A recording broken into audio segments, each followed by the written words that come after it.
हरे कृष्णा। आप सभी को महादेव के प्रिय महीने यानी कि सावन मास की ढेरों शुभकामनाएं। महादेव की कृपा आप सभी पर सदैव बनी रहे। ये तो हम सभी जानते हैं कि भोलेनाथ बहुत ही भोले देवता हैं जो कि बहुत जल्द प्रसन्न हो जाते हैं। सभी देवी देवताओं में से इन्हें प्रसन्न करना सबसे आसान है, परंतु महादेव जी को पाने के लिए पार्वती जी ने कठोर तपस्या की और पार्वती जी की भगवान ने परीक्षा भी ली थी। आइए जानते हैं इसके पीछे की कथा क्या है। जो भी इस कथा को सच्चे मन से और पूरा सुनते हैं उन पर माता पार्वती और भोलेनाथ की असीम कृपा बनी रहती है और उनको जीवन में सभी सुख सुविधाएं मिलती है। तो आइए बिना देरी किए कथा शुरू करते हैं। यदि आप हमारे चैनल पर नए हैं तो चैनल को सब्सक्राइब और वीडियो को अभी लाइक कर दीजिएगा ताकि भगवान की असीम कृपा प्राप्त हो और सावन के महीने में आपको ऐसी शिव जी की कथाएं सुनने को मिलती रहेगी। इसीलिए चैनल सब्सक्राइब करके बेल आइकन ज़रूर दबाएं ताकि जब भी हम कथा डालें तो आपको पता चल जाए। पौराणिक कथाओं के अनुसार कई लोगों ने अपनी मनोकामना की पूर्ति के लिए कठोर तपस्या करके भगवान को प्रसन्न किया और उन्हें अपनी कड़ी तपस्या का फल भी प्राप्त हुआ। ऐसे ही एक नाम है माता पार्वती। वह शक्ति का रूप है। सती का ही दूसरा जन्म माता पार्वती के रूप में हुआ था। यदि हम बात करें माता सती की, तो माता सती भगवान शिव की पहली पत्नी है। वह प्रजापति दक्ष की पुत्री थी। राजा दक्ष ने अपनी तपस्या से देवी भगवती को प्रसन्न किया, जिसके बाद माता भगवती ने ही सती के रूप में उनके घर में जन्म लिया।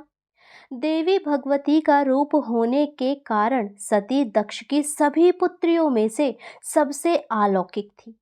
वह बचपन से ही भगवान शिव की भक्ति में लीन रहती थी। सती ने भगवान शिव को अपने पति के रूप में पाने के लिए सच्चे मन से उनकी आराधना की थी। उन्हें इसका फल भी प्राप्त हुआ और उन्हें शिव पति के रूप में प्राप्त हुए। लेकिन राजा दक्ष उन्हें अपनी बेटी के लिए एक योग्य वर नहीं मानते थे। पिता दक्ष के विरुद्ध जाकर माता सती ने भगवान शिव से विवाह किया।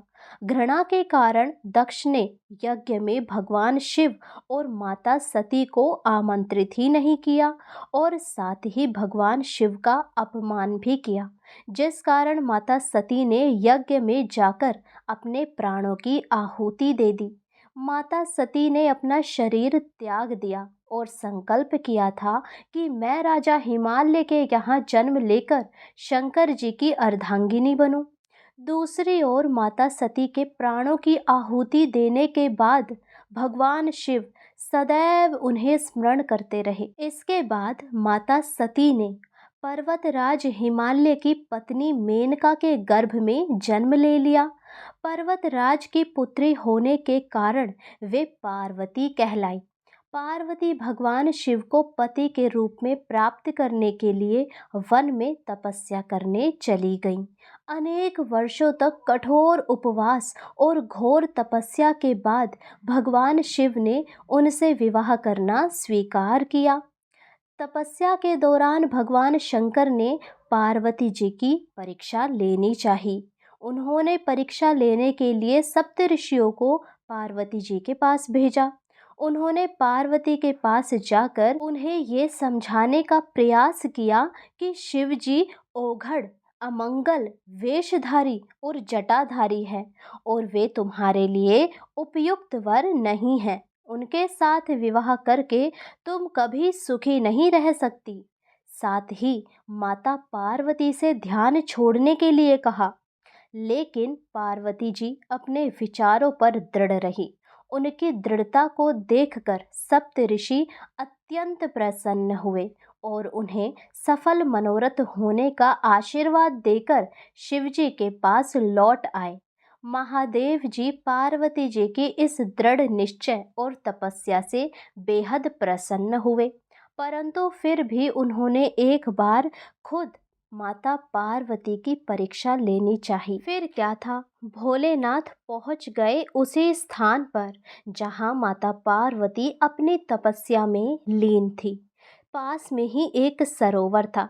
महादेव ने एक मगरमच्छ का रूप धारण किया और साथ ही एक बालक का रूप धारण किया। वो मगरमच्छ उस बालक को खाने का प्रयास कर रहा था और वो बालक मदद के लिए पुकारने लगा।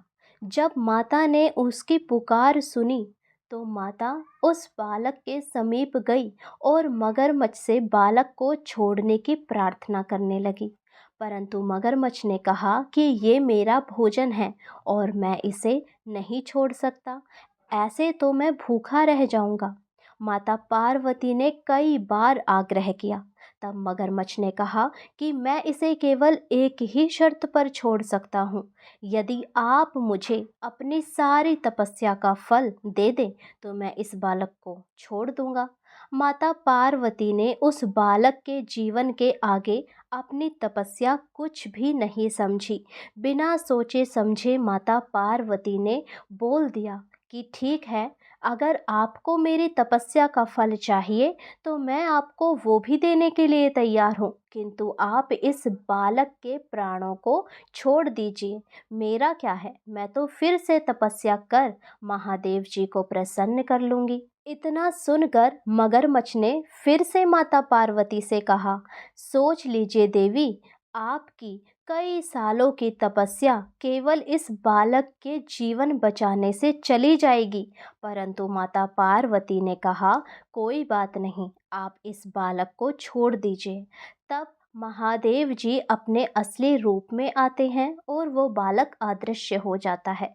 महादेव जी माता पार्वती पर बहुत प्रसन्न होते हैं और उन्हें विवाह का संकल्प भी देते हैं और कहते हैं कि मैं तुम्हारी तपस्या से अत्यंत प्रसन्न हूँ और मैं तुम्हें वरदान के रूप में अपनी पत्नी स्वीकार करता हूँ। बोलो हर हर महादेव।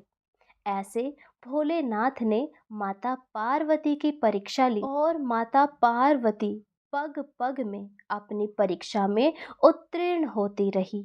ऐसे ही माता पार्वती ने भोलेनाथ को अपने पति के रूप में पाया।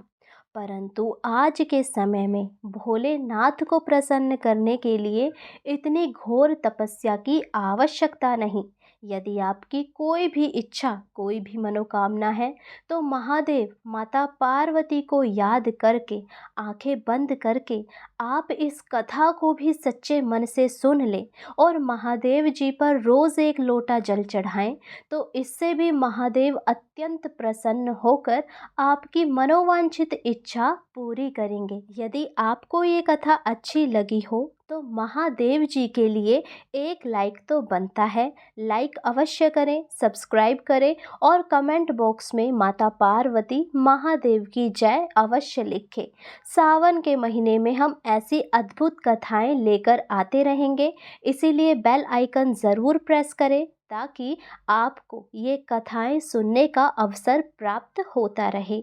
हर हर महादेव। हरे कृष्णा।